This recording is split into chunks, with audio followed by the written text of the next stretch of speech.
Então, fala galera, muito bem-vindo a mais um vídeo aqui no canal, né? Mas antes de começar o vídeo aí, nos apoie deixando seu like, inscrevendo no canal e ativando o sininho para não perder o vídeo e sempre ser notificado aqui no canal. Então galera, vamos fazer aqui uma reação com o jogo aberto e comentando aí sobre o Flamengo, né? Que vai falar um pouquinho aí sobre novas contratações, a chegada aí de Roger Guedes, também sobre esse jogo contra o Criciúma, que os torcedores pedem que o Flamengo perca esse jogo. Vamos ver tudo aí nesse vídeo aqui, as matérias. Então, sem mais enrolação galera, fica agora aí com o vídeo. No Rio, Gabigol, que está fora do jogo contra o Criciúma, se prepara para a despedida no Flamengo domingo no Maracanã. Criciúma pega Flamengo. Acho que é Flamengo. Criciúma é o Flamengo. Só que é em Criciúma. E lá na sua casa estava vencendo o Corinthians por 2-0. Aí tomou 4-2 para alegria de quem? Sei não, hein? Pra alegria desse cara aí que tá chegando. Sei não, hein? Ô, Ronaldão tá chegando no estúdio. Henrique Torre conosco, amanhã também tem Flamengo. Amanhã, né, Pedro? É quinta o jogo com o Criciúma, porque, claro, a gente também acompanha, é partida importante para a parte de baixo da classificação, Pedro. Tudo bem, Bruno? Mais uma vez um abraço a todos aí. Pois é, amanhã o Flamengo encara o Criciúma, fora de casa, penúltima rodada do Campeonato Brasileiro. E aí o Flamengo, enfim, tá ali na terceira posição, 66 pontos, venceu o Internacional no fim de semana, teve uma boa atuação, especialmente no primeiro tempo, quebrou a invencibilidade do Internacional, mas a torcida do Flamengo faz, até alguns, né, fazem campanha em redes sociais para deixar o Criciúma ganhar um espírito nada esportivo, para tentar prejudicar o Fluminense aí, o rival Fluminense na briga contra o rebaixamento. Mas claro que fica mais ali no folclore de rede social, de torcedor. O técnico Felipe Luiz passa longe disso, porque ele sabe que no Flamengo não tem essa não. Tem que, como diz o hino, vencer, vencer, vencer. Então ele vai colocar o que tem de melhor em campo nesta quarta-feira. Claro, tem os seus problemas, seus desfalques. Por exemplo, Gerson e De La Cruz estão suspensos pelo terceiro cartão amarelo, ficam fora. E o Gabigol, que já foi opção no banco de reservas contra o Internacional, entrou no finalzinho da partida, ele vai ser, digamos, preservado desse jogo contra o Criciúma, porque ele está pendurado com 2 cartões amarelos. Se entra em campo, leva o terceiro, fica fora do jogo, que vai ser a despedida dele com a camisa do Flamengo neste fim de semana, contra o Vitória no Maracanã, última rodada do Campeonato Brasileiro. Ele também, o Gabigol, tem feito aí ações nas suas redes sociais, prometendo vídeo com despedida, enfim, falando bastante aí essa sua The Last Dance, a última dança, né?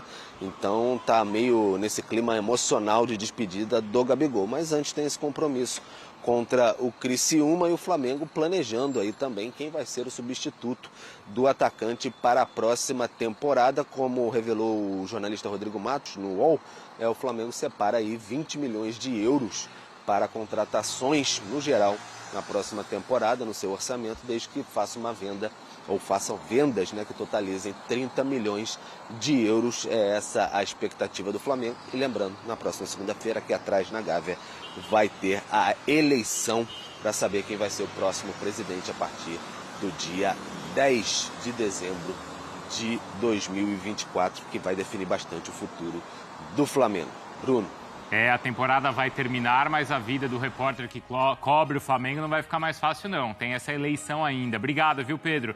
Também sobre isso, 2 novos nomes na mesa do Flamengo para substituir Gabigol. A informação que o Papa trouxe é a seguinte: de saída do Flamengo, a saída do Flamengo, Gabigol, o Mengão está no mercado procurando jogadores. E tem 2 nomes. Primeiro nome, Roger Guedes, o jogador que está no futebol Qatari, já teve muitas vezes no radar do Flamengo, é atacante.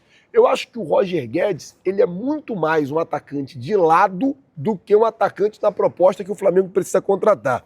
E tem um outro chamado Cúcio Hernandes, ele que seria uma opção também para substituir o Gabigol a partir do ano que vem.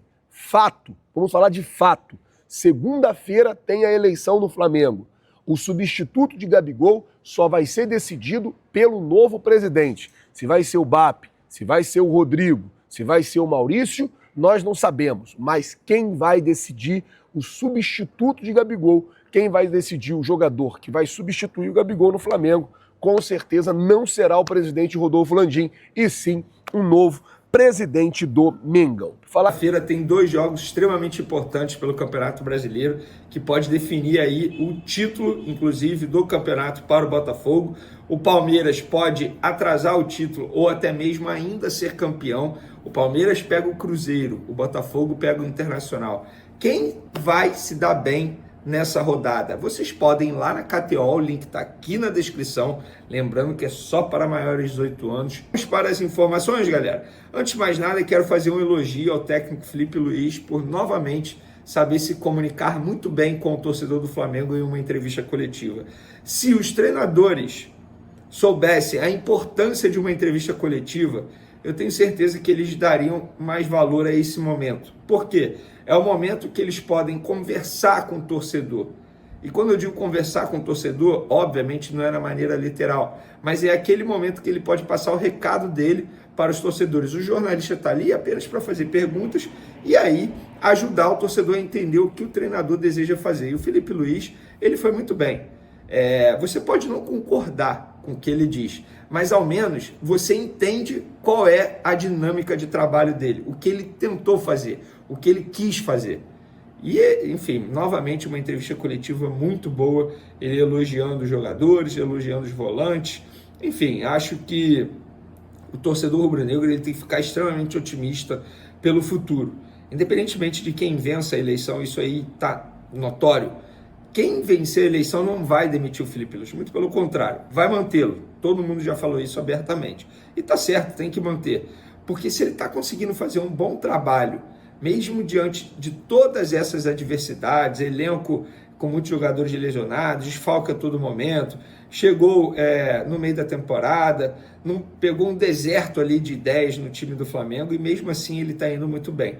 Acho que com o começo de uma pré-temporada, ele ajudando na montagem do elenco, eu tenho certeza que o trabalho pode crescer ainda mais. Então, parabéns ao Felipe Luiz pelo jogo que o Flamengo fez diante do Internacional, embora tenha caído de produção no segundo tempo, mas foi uma vitória extremamente importante diante de um rival muito difícil, que é o Internacional.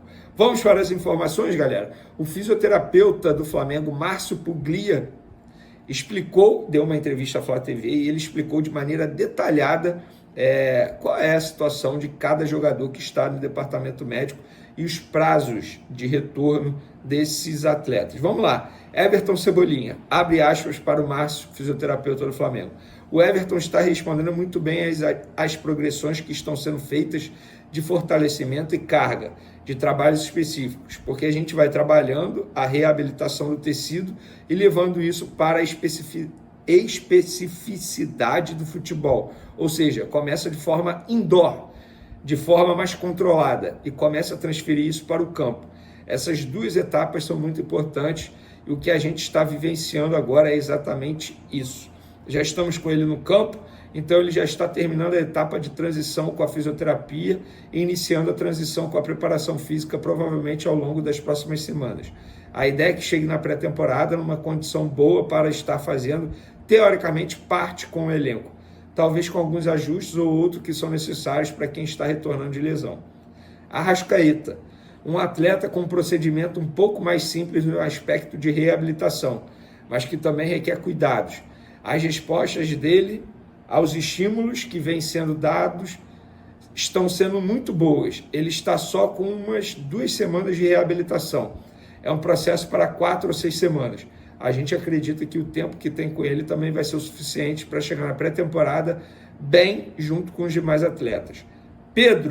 O Pedro vem de um processo muito bom de recuperação, acima até do esperado para o tempo que ele tem, completando 10, 11 semanas agora. Nesse período, normalmente a gente ainda está controlando o quadro inflamatório, vendo o arco de movimento e ele já restaurou toda a amplitude de arco e vem realizando trabalhos na academia. Podemos falar que conseguimos ir um passo a mais nesse momento da reabilitação. Pedro está numa etapa que seria mais forte a partir do 3º mês e a gente conseguiu algumas semanas antes começar em uma boa fase de fortalecimento. O que no aspecto geral de reabilitação é muito bom porque nos dá um tempo maior dentro desse processo. e também encurtando talvez lá na frente o retorno dele. Sem falar muito sobre prazo, porque existe um tempo mínimo para isso, de 6 a 8 meses. Vinha, esse aí, muito complicada a situação. O Vinha também vem em um processo de recuperação bom de um procedimento cirúrgico que foi realizado. Já iniciou os trabalhos de fortalecimento também na academia. Vem fazendo os aeróbicos sem impacto, que a gente chama, fazendo também trabalho na piscina. Tem sido bem satisfatório no aspecto geral. Está evoluindo dentro do esperado. É uma lesão complexa de no mínimo 10 a 12 meses para que volte. Bom, tá aí, querendo ou não, um panorama geral desses jogadores que são importantes e alguns vão demorar ainda mais. Por exemplo, o Vinha só no meio do ano que vem mesmo. E muita gente fala assim, tem que liberar o Ayrton Lucas, negociar o Ayrton Lucas. Não, tem que ficar com o Ayrton Lucas e Alexandro. O Vinha vai demorar a voltar e sabe-se lá como ele vai voltar. Falando de Flamengo e Criciúma durante a semana, galera, jogo importante para o Criciúma, para o Flamengo não. Vamos ser bem francos aqui, lembrando que o jogo é quarta, 8 horas da noite. O jogo não vale de nada para o Flamengo, tanto é que a diretoria e a comissão técnica devem bater o martelo amanhã no treino para não relacionar o Gabigol, porque o jogador está pendurado e eles estão pensando na despedida de Gabigol para domingo. Se ele for relacionado para o jogo, pode ficar no banco de reservas, mas se ele levar um cartão amarelo mesmo no banco de reservas, ele não pode jogar diante do Vitória, ou seja, a festa não teria o principal personagem, que é o Gabigol. E o Flamengo está organizando aí uma série de ações de marketing, ingresso com o rosto do Gabigol, copo com o Gabigol, para se despedir do ídolo do Flamengo. Lembrando que Gabigol é o 6º maior artilheiro da história do Flamengo, com nada mais, nada menos, 160 gols. É muito gol, hein? Em 307 jogos, conquistou 13 títulos, sendo 2 Libertadores, 2 brasileiros, 2 Copas do Brasil, 2 Supercopas do Brasil, 1 Recopa Sul-Americana e 4 estaduais. É muito título, muito gol, muitos jogos e, independentemente do que ele fez, deixou de fazer, para mim vai continuar sendo ídolo, nada vai apagar. Acho que a idolatria de alguns torcedores com o Gabigol pode ter diminuído, beleza, mas na história do Flamengo ele vai continuar sendo ídolo. E para esse jogo contra o Criciúma, quem vai apitar o jogo vai ser Wilton Pereira Sampaio, ou seja, promessa aí de emoção na arbitragem para esse duelo importante para o Criciúma. Para o Flamengo, não. Para finalizarmos o nosso vídeo, galera, informação importante já de mercado da bola. Antes, eu trouxe uma informação envolvendo o Fluminense, que o Pachuca do México fez proposta para ter John Kennedy do Fluminense por empréstimo com opção de compra girando em torno de 36 milhões de reais. Beleza, eu dei essa informação. E aí, apurando mais detalhes, eu descobri uma outra informação envolvendo um atleta do Flamengo, que é o volante Alan. O Pumas do México quer o volante, tem o desejo de contratar o volante também por empréstimo com opção de compra. Na verdade, o empréstimo seria pagando $1 milhão e uma opção de compra estabelecida em $4 milhões. Vamos lá, pagar pelo empréstimo $1 milhão? Acho até ok. 6 milhões de reais que o Flamengo embolsaria apenas por emprestar o jogador. Tá? E a opção de compra de $4 milhões daria, na cotação de hoje, 24 milhões de reais. É um valor muito baixo em relação àquilo que o Flamengo pagou ao Atlético Mineiro para comprar o volante Alan. Na ocasião, cerca de 9 milhões de euros, mais de 40 milhões de reais. Os empresários confirmaram que o interesse do Pumas é real, que tem essa conversa, esse interesse, mas tudo depende também da eleição presidencial no dia 9 de dezembro, ou seja, segunda-feira que vem, não tem como ter nenhum movimento antes disso, e tudo depende também do jogador aceitar. Ou seja, não quer dizer que vai acontecer. O Pumas quer. Ele entrou em contato com o empresário do atleta, beleza, mas o jogador vai querer? Porque depende do salário, quanto o Pumas vai oferecer ao Alan durante o empréstimo. E o Flamengo, a futura gestão, vai querer se desfazer do Alan por esses valores, por esse molde de negociação? Ou seja, tudo que a gente trouxer de informação envolvendo o mercado da bola depende muito da eleição presidencial que está chegando, repito, na próxima segunda-feira, no dia 9 de dezembro. E eu tenho um convidado muito especial hoje aqui, hein? Olha aí, rapaz! Felipe Luiz. Hein? Olha, a gente já imaginava que o Filipinho tinha tudo para ser um grande treinador de futebol, né? Mas o início dele é extraordinário, minha gente. Ele encerrou a carreira no final do ano passado.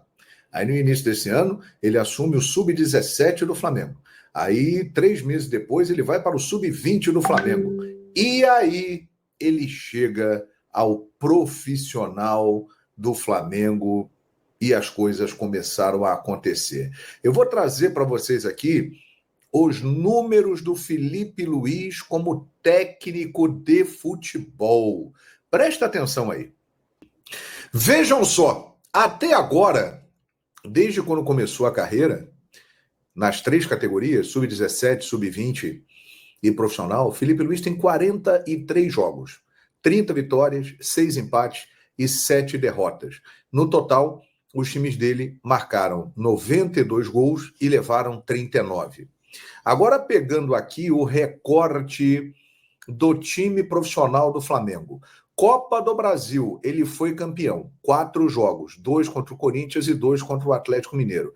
3 vitórias, 1 empate, fez 5 gols e levou 1. Campeonato Brasileiro, 9 jogos, 5 vitórias, 3 empates e 1 derrota. Perdeu apenas para o Fluminense. 13 gols marcados e 8 sofridos. Ou seja, na equipe principal do Flamengo, ele realizou até agora 13 jogos. São 8 vitórias, 4 empates e apenas 1 derrota. É algo realmente espetacular. E outra coisa, as atuações do time do Felipe Luiz, elas estão encantando quem gosta de futebol. Dá prazer de assistir, de ver. E as pessoas já estão começando a imaginar o que pode ser o Flamengo do Felipe Luiz em 2025. Vamos trazer aqui alguns pontos importantes. Primeiro, o Flamengo terá uma eleição para a presidência do clube no próximo dia 9 de dezembro. Independentemente de quem for eleito presidente do Flamengo, o Felipe Luiz vai continuar. Eu não acredito que o novo presidente será maluco de mandar o Felipe Luiz embora. Ele tem contrato até dezembro de 2025, que foi assinado pela atual gestão, ou seja, se o Dunche vencer, o Felipe continua. Se o BAP vencer, o Felipe vai continuar. E se o Maurício Gomes de Matos também vencer, não tem como mandar o Felipe Luiz embora. E o ano que vem vai ser muito importante para o Flamengo e para a carreira dele. Por quê? Ele terá competições muito importantes. O primeiro desafio já vem logo a Supercopa do Brasil, dia 2 de fevereiro, em Belém do Pará. O Flamengo, campeão da Copa do Brasil, vai enfrentar o campeão brasileiro. Muito provavelmente o Botafogo. Já é uma primeira taça que será disputada, para começar bem o ano. Depois, o Campeonato Brasileiro começará mais cedo esse ano. Começará em março. Por quê? No meio do ano, entre junho e julho, nós teremos o Super Mundial de Clubes da FIFA.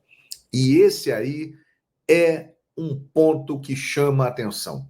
Essa competição é nova, reunirá 32 clubes, grandes forças do futebol europeu, sul-americano. O mundo inteiro estará ligado. Teremos forças como o Al Hilal, por exemplo, da Arábia Saudita, Inter Miami, do Messi. O mundo inteiro estará reunido ali. E é uma competição, caso o Flamengo vá bem e o Felipe Luiz vá bem, que vai dar muito peso e muita afirmação para a trajetória dele e também para a equipe rubro-negra.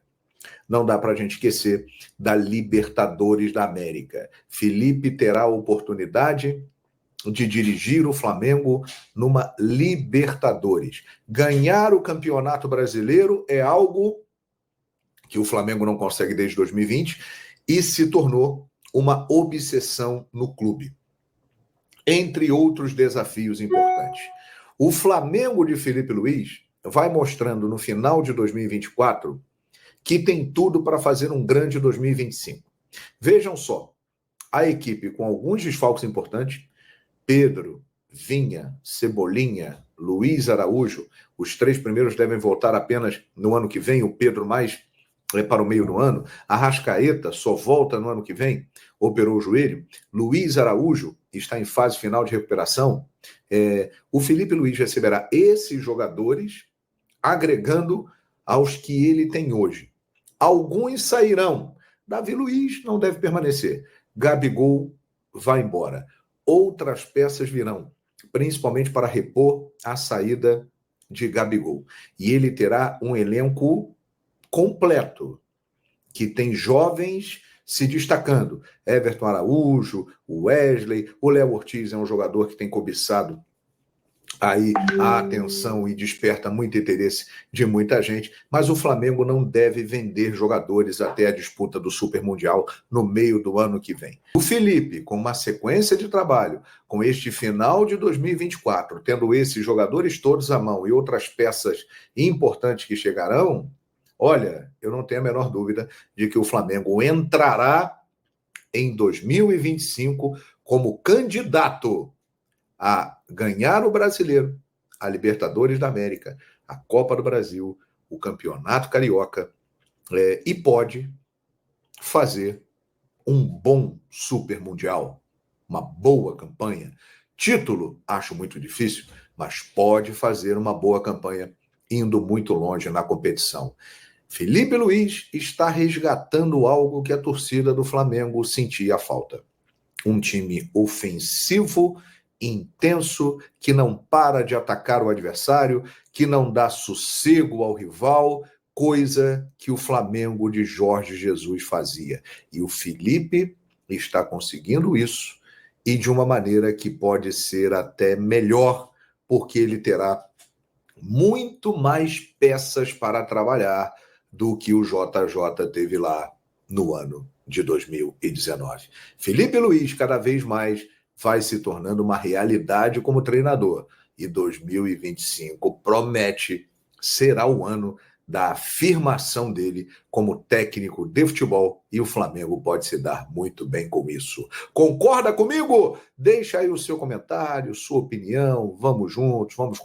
Então é isso, galera, chegamos mais um fim de um vídeo aqui no canal, né? Esse vídeo aqui falou um pouquinho de informações aí sobre o Flamengo, inclusive um pouquinho aí sobre contratações para o próximo ano. O Flamengo aí já está em busca, né, de um atacante, visto que Gabigol está indo embora. Pedro só volta praticamente no meio do próximo ano. E Carlinhos não está sendo tão utilizado, não foi tão bem, né, nessa passagem aí que está pelo Flamengo. Então, o Flamengo vai em busca aí de Roger Guedes, né? Já tem também um atacante também do Chelsea, né? Teve Washington, se não me engano é esse nome. Eles são peças aí que podem pintar no Flamengo. São jogadores que o Flamengo está de olho e que vai fazer proposta para contratar esses jogadores. São jogadores bons, né? Que atuam ali na faixa mais ali do ataque. E Felipe nunca é um jogador muito posicional, ou seja, um jogador parado ali na área. Ele quer um jogador que seja aquela posição, mas se movimente mais, até para chamar marcação, para dar dificuldade para a zaga, né? E Pedro, ele é um jogador que ele é versátil, né? Ele pode jogar lá dentro parado, como também pode jogar saindo, né? Ali fazendo pivô, né? Virando a jogada, né? Ele pode fazer isso. Então, Felipe Luiz que é um jogador parecido com esse estilo de Pedro, né? Qual a sua opinião, torcedor? Roger Guedes seria bom pro Mengão? Comente pra gente aqui, se inscreva no canal e ative o sininho. Agora valeu e até o próximo vídeo.